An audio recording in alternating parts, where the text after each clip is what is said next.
Gonna take it. Got it! Boston wins! Two legends in basketball analysis with over 70 years combined experience. This is the Bob Ryan and Jeff Goodman podcast. NBA, some college, a little bit of everything. You know, what can I say? But it wasn't going to happen here with him. I was okay with it because it wasn't about talent, I didn't think. Time for the Bob Ryan, Gary Tanguay. Jeff Goodman will be back soon podcast. He's still recuperating from the NCAA. We are brought to you by PrizePicks, exclusive daily fantasy partner of CLNS Media. Pick more, pick less. It's that easy with PrizePicks. Well, I'll tell you something, Bob.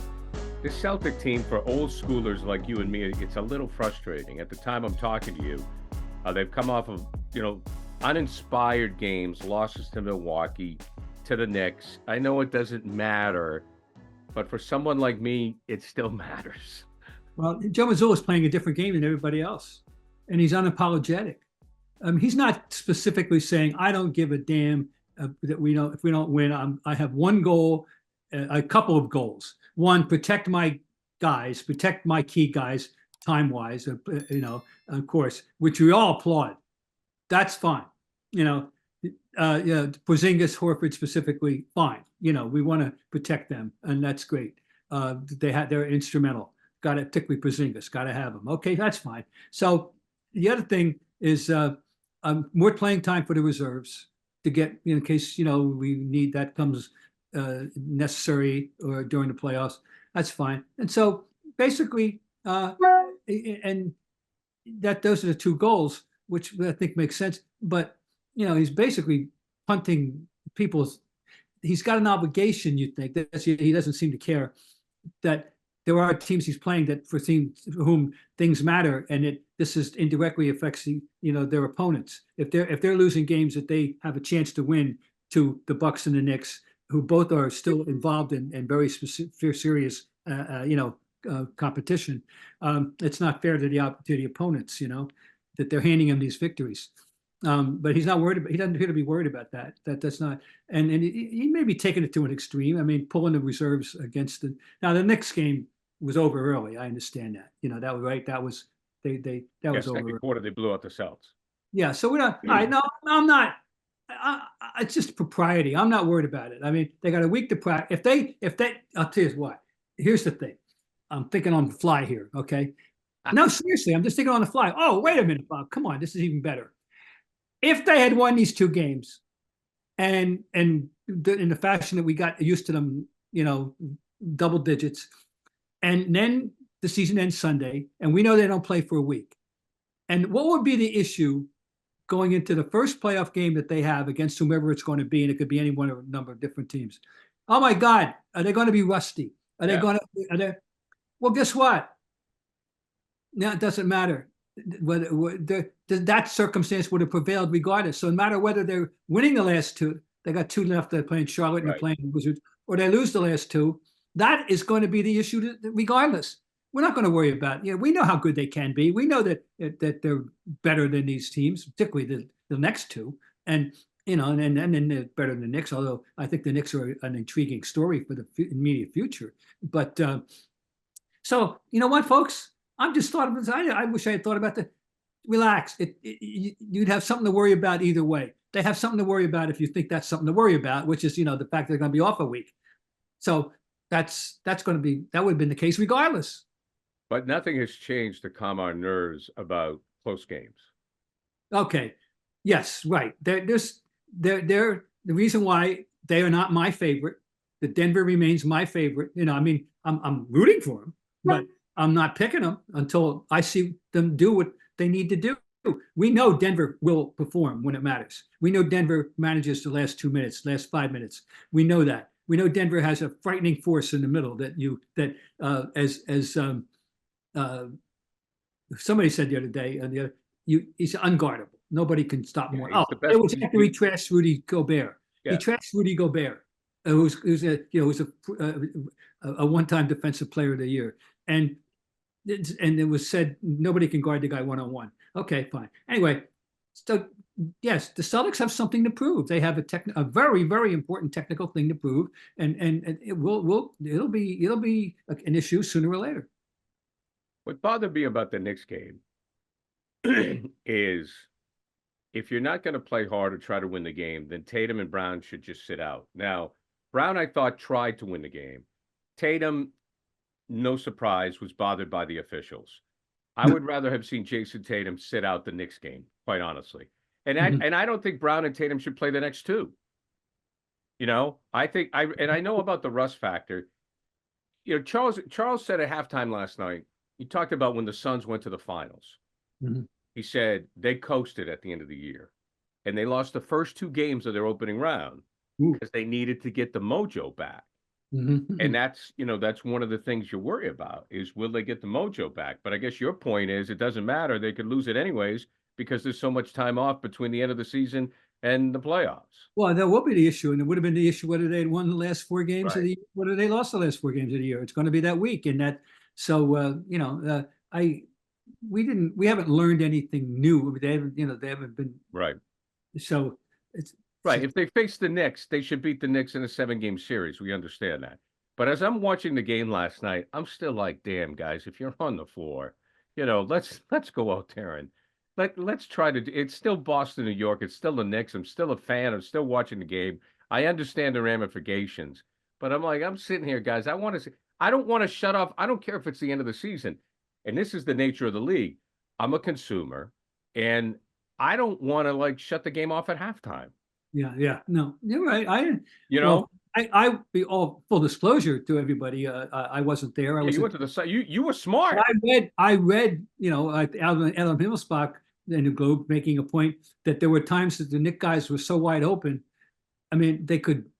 Oh, it's crazy. I mean, Bob, it was a joke. Koran before somebody came up to him. Yeah, I mean, there was no defense. It was a nobody joke. was bothering them. No, that's not right. And I just want to see. I when I sit down to watch a game, and I know I sound like an old bastard, I just want to see a good game. That's all. And when this stuff happens, I get bummed out. Well, that's not. And we'll see. We'll see if they can turn it back on. I tell you right now, though, if this team doesn't make the finals, there'll be hell to pay. There will be there will be hell to pay. I don't think there's going to be hell to pay if they don't win it, because I'm with you. Denver's the best team. If they go and they lose to Denver, there's no shame in that. But if they get bounced by anybody in the East, I'm sorry. That is inexcusable. No, it should not happen. It definitely should not happen. And I totally agree with you. And I just hope they're all prepared. I hope Joe Mazzulla's prepared. I hope Tatum's prepared, because those are going to be the first two targets, for sure if they don't win. So, no, that's right. We move on to the wild. And, I want to say one thing about Mazzulla, though, before we go. Yeah. His attitude is, don't worry about it. We're fine. We're getting ready for the playoffs. In this day and age of the NBA, and with his lack of cachet, as he is indeed building one, in defense of Mazzulla, he doesn't really have a choice. I mean, there's no way that a first-time NBA coach, and he's done a great job so far, but there's no way as an first-time NBA coach, he's going to sit there and chew the ass of those guys because they lost to Milwaukee and New York. I mean, it's just going to blow up in his face. You just can't coach that way. No, you're not. He's not going to launch some screaming match. And particularly, no, you're right. Well, I mean, he has no choice. I mean, like people will say, well, this is Mazzulla. This is what Mazzulla's deciding to do. He has no choice. That's just the nature of the league, is what I'm saying. Right. Okay. Well, all right, moving on. Wild West. Bob, you got a lot of thoughts. There's a lot happening. Well, not only first of all, we don't know Denver hasn't clinched the number 1 seed yet with 2 games to go. They're only 1 game ahead of both Minnesota and OKC. And then, as terms of the playoff, who's going to get in it, we've got 4 teams within 2 losses, 3 of them tied at 45 and 25. When the Phoenix is 47 and 33, and Sacramento, Golden State, and the Lakers all have the same record with 2 games to go. Now, the schedules, Phoenix ends on the road at Sacramento, at Minnesota. Those are losable games. They're losable. They're losable, Sacramento is home, Phoenix and Portland. Golden State is home, New Orleans and Utah, and the Lakers are on the road. at Memphis, who aren't very good right now, and at New Orleans, who have something to play for, and are fairly decent to say the least. Right. So that's going to be. I mean, you talk about scoreboard watching for those people. You talk about. I mean, this is Adam Silver, dream thing. We got all kinds of competition here, and the thing that's great about it, which unfortunately I don't think is happening in the East, is everybody knows Denver's the best team in the West, but second place all those other teams, there's so many storylines. Oh, absolutely. I mean, starting with Durant, starting with LeBron, starting with Minnesota and the start that they had. Yes, absolutely. You're right. And there are no storylines in the East. Golden State, who are playing well and have done something that people said they had to do, and it's happening. What was that? Developing young talent. They are getting contributions, not just from I'm messing his name up again. Brzezinski, and I'm so angry with myself. Okay, kid from Indiana, Trace Jackson, and him and Kazinga is playing. He's playing. Kuminga's playing well. They're getting contributions. They're getting that needed help from the young legs to go along with the aging, the big three. And by the way, Klay Thompson is rounding into form. Right. And I myself joined in that course. I said, we don't have to worry about him anymore. No, you do have to worry about him. And Draymond, who had 5 threes in a row against the Lakers the other day to start the game. How about that, ladies and gentlemen? Anyway, they're going to get in, and they're going to, I think, and they're going to be heard from if they are. And then, of course, the Lakers remain everybody's, soap opera, for sure. Oh, yeah. And that's going to be interesting. So this great, you're right, storylines everywhere. And in the West, it's so that it's going to be really a lot of fun over there. Now over here, we've got Milwaukee, and the Knicks are still only 1 game behind Milwaukee, and then the Milwaukee ends up on the road with 2 very losable games at OKC and at Dallas, who are playing Oakland, and Orlando. That's losable, and meanwhile, the Knicks are home with the Nets, who are horrible and who they did beat by 1 million points the last time they played, and the Bulls, who, you never know, but they're better and they're at home. So, and Cleveland, who's 1 game behind them, are home with Indiana and Charlotte, and Orlando splits. And by the way, down the road, Philadelphia and Miami knocking on the door to get in. If people falter, and Miami ends up with a 2-game series with Toronto. How about that? Wow. For games 81 and 82. They're home. They got a 2-game home series with Toronto. All kinds of weird. This is great stuff. Now, and we're just floating above doing our own funny little thing, right. While all this stuff's going on. We have nothing at stake. We've manufactured. Let's face it. You and I are manufacturing an issue, for conversational purposes. Well, yeah. There's nothing else to talk about with ourselves. An issue, but there's very real stuff going on out there with flesh and blood people battling for their lives, and we have nothing to do with it until for a week at least. PrizePicks is America's #1 fantasy sports app with more than 3 million members. It is the easiest and most exciting way to get on the action while you watch your favorite sports and players. You just pick more or less on 2 or more player stats and watch the winnings roll in. PrizePicks is so easy to play. I can make my Celtic picks and make my entry in less than 60 seconds. Quick withdrawals and easy gameplay and an enormous selection of players and stat types are what makes PrizePicks the #1 fantasy sports app. Celtics and NBA fans, you can get in on PrizePicks in 30 states across the country, including California, Texas, and Georgia. On PrizePicks this week, I'm selecting Jason Tatum to dish out more than 5 assists and his teammate Jaylen Brown to have more than 22.5 points. Download the app today and use code CLNS for a first deposit match up to $100. Pick more, pick less. It's that easy. PrizePicks. All right, so Bob, let's segue over to the Hall of Fame. You got some thoughts there? Yeah, they announced all the newly selections and for the 2024 Hall of Fame. And the thing that most people are concerned about, of course, are the NBA players. And just for the umpteenth time now, the reason why we have a college basketball Hall of Fame, there's no college players that are going to go in because we haven't had a good 4-year player since Tim Duncan and uh, Van Horn, and I'm not kidding, and that's 25 years ago because we don't get good 4-year players Right. anymore. They don't stay for 4. Yeah. All right. So we have Chauncey Billups, Vince Carter, Walter Davis, and the one I'm really happy about, Michael Cooper. Oh, And Cooper. Yeah. Yes. now, Max has been quite talking to him. frankly, we've got a minimum of 3 quite borderline guys that I'm not sure where I would have voted for at all. And that, well, one of them I would have, I'll say. And that is Billups and that is Davis. I guess Vince Carter, when you play 22 years, Yeah, I guess. people love him. He averaged 20 points a game 10 times.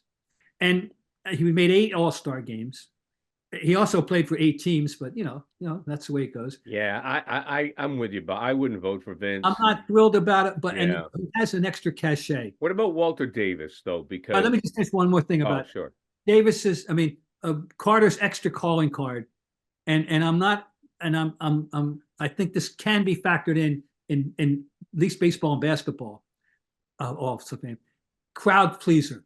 Oh yeah. The dunking thing is his epitaph. Fans love. This is going to be applauded by the most average fans. Right.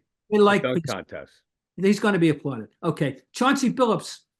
Also, he played. He only played for 8 teams, but here's a great story about him. He was drafted by Rick Pitino. Yep. And Rick knew because he basically told us this guy. He's a combo guard. He's not a 1. He's not a 2. He's a guard. And then he wanted to Then he tried to manufacture him into a point guard, right, and traded him after 3 months. And it took him to his 5th team before it all fell into place, Gar. That was with the Pistons when he went to Detroit and he got a ring in 2004. But he had to go from Boston to Toronto to Denver, to Detroit. Yeah, Boston, Toronto, Denver, Minnesota. That's right. 4. And in his 5th team in 2004, right, he got to the Lakers. To the Pistons. He made 5 All-Star games. I just don't have that. He doesn't pass my eye test. He doesn't pass my feel. He doesn't pass my Potter Stewart test. But he's a good guy, and he was unfairly treated by Rick. Rick, by the way, is going on record now saying he knows he made a mistake. That's just so you know. Okay, so Chauncey Billups, Walter Davis, the Greyhound. Walter Davis averaged almost 19 points a game for a career. Averaged over 26 times. Was a 6-time All-Star, and was a great rookie for the Suns. I know that. I guess I'm still not thrilled. I guess, but I can tell you a little story. Sure. When he was a rookie, I was at Westfall's house, and we're playing pool at Westfall's pool table, and get talking, and we got talking. He got talking about Dean Smith, and the idea that he burst upon the scene in the Olympics when he was playing for Bobby Knight, and that's when people realized how good he was, rather than at Carolina where you can get smothered by the system. I always said on those days, when you draft a Carolina player, you don't know what you're getting because the guy could have been either protected by the system or smothered by the system. Right. And he was smothered by the system. And here's the exact quote that he said. I can still see him standing there with the pool stick in his hand saying, "It's hard to play with a bit in your mouth." So we know where he stood about Dean in that regard. And then the most interesting selection ever, in my opinion, in the Hall of Fame, Michael Cooper, career points per game, 8.9.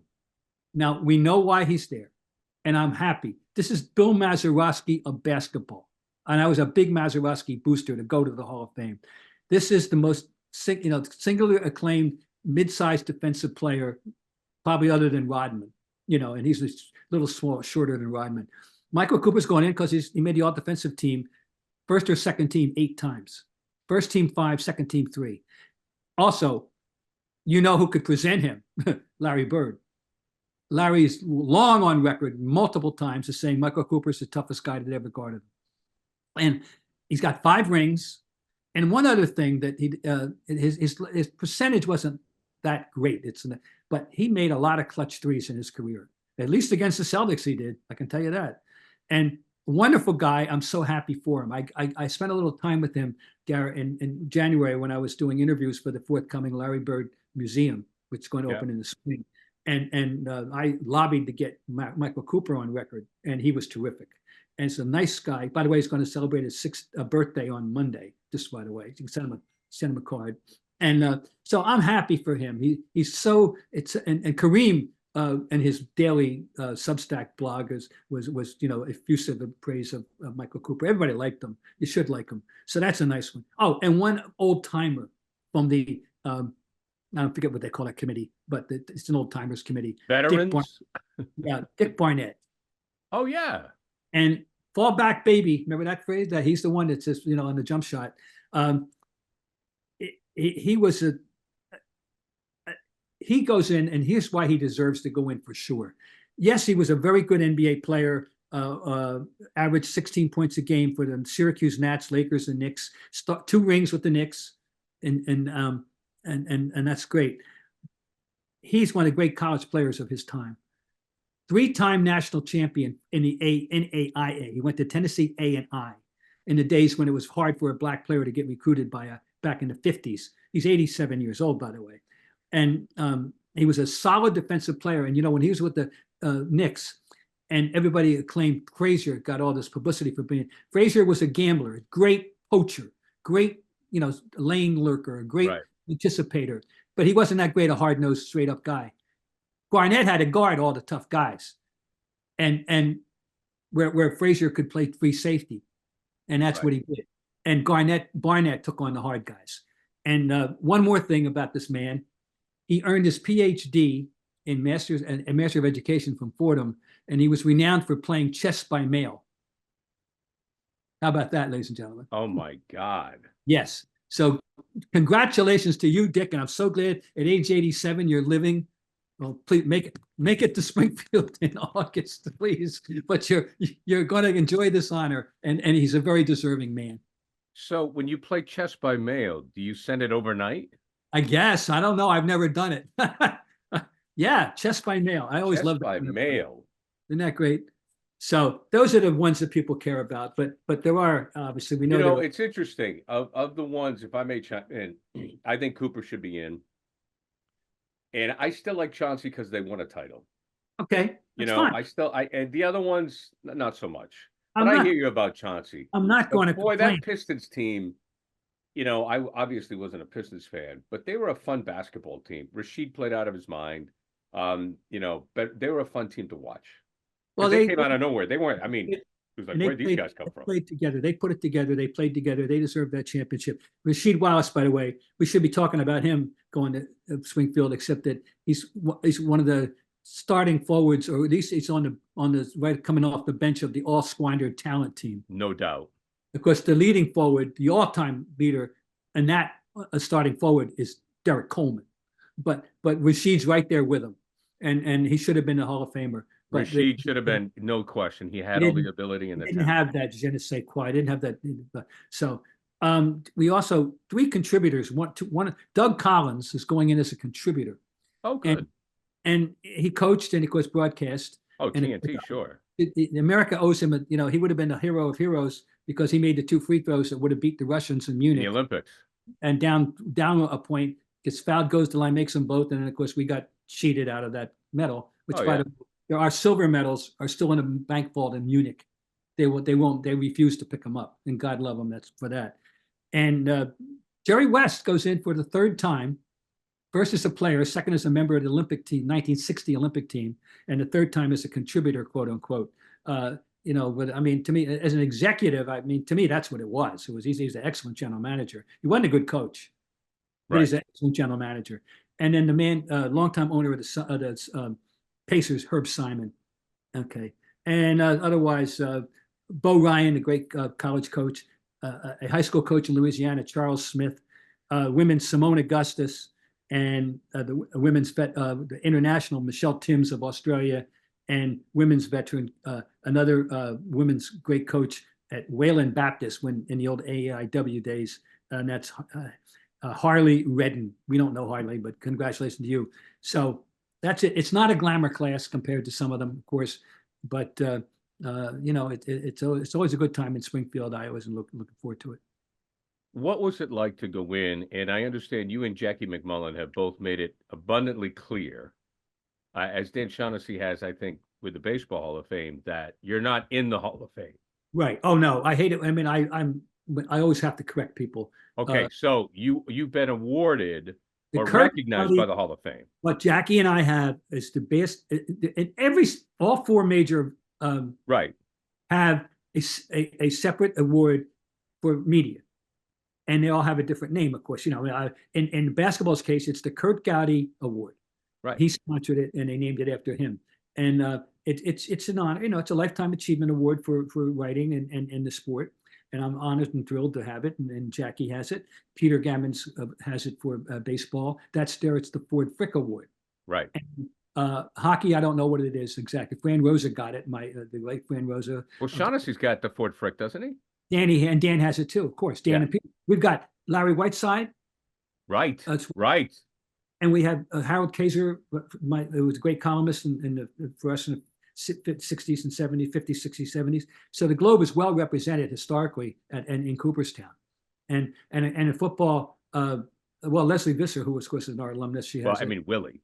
And Will McDonough as preeminent writer. So I always say this, and bragging about our sports department, that at one point in time, each of the four sports prominent person covering wound up in that sports respective media hall of fame. At one time, Peter, myself, Willie, and Franny Rosa were all working, and we all wound up in the wing. So Globe had a pretty good lineup, pretty good starting lineup in those days. I love the technology today because of the convenience. But back when I was working at good old WERZ in Exeter, New Hampshire, and at 4 a.m. I would go out I would have to get the papers, and you get the Herald, and you get the Globe, you put them next to each other, and you go to work. What's Borges got? What's Willie got? What's Mannix doing? What's he got over here? Bull Pat, Ryan McMullen, Gigliotti, Maserati. Then you go back over to the baseball guys it was great. I mean, our kids aren't going to, it's just not the same. But when those two papers were going great guns, and I understand what you're saying, about the Globe Hall of Fame, but like the Globe and the Herald competition. Oh, it was tremendous competition. Oh, it's great. On the rail, pushing those two was the Quincy Patriot Ledger. Oh, sure, because Nick Cafardo, Hobby, Ron Hobson. Yep. Mike Fine. Mike Fine is a good friend of mine, Mike Fine, and they were, their demise is really sad. They don't even have, I don't even want to go into it, but it's sad. But newspapers are under siege, and they're never going to come back to what they were. We're hanging on as well as anybody can hang on. And I want to, thanks to Linda Henry. She's the driver. Well, they found the model. I mean, look, you go on the Globe online, it's worth going on. I mean, they figured it out. Yeah, they figured it out. Now, the story that I love about how the late, great Nick Cafardo got to the Globe was, didn't Willie say to the Globe, whoever the editor was at the time, say, why don't you get this guy from the Ledger? He's kicking our ass anyway. Well, I haven't heard that, but I can believe it. Nick was a great hard worker, a good, tremendous guy. Went way too soon, and we were thrilled to add him to the roster. Because if he could have entered the transfer portal, maybe he would have done it earlier. Because the thing with Nick got scoops with niceness. Oh, he was a yes, a very sweet guy. But like he was very unsuspecting. Like I remember being down in spring training, or he'd always be like walking around and kind of like lying in the weeds, and I'd be like, "What are you up to?" Like, nothing. What are you up to? I go, "You're up to something. There's nobody here but you, so something's going on." He did football too, and he had good contacts there. He had great contacts with football. He got in good with Belichick and some of the Terry Glenn. He got in great with Terry Glenn. So, yeah. Well, I was one of the, you remember these things, these stunning newses in your life. And my wife and my granddaughter and I were in Quebec City when we got the phone call that Nick had died. And because it was completely, he passed out. I mean, he passed out at Fenway. I mean, at JetBlue Stadium. At JetBlue Stadium. Oh yeah. On a day off.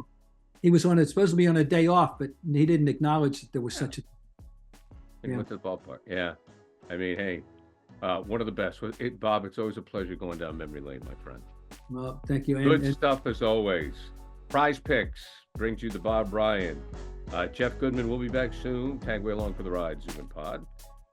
Exclusive daily fantasy partner of CLNS Media. Pick more, pick less.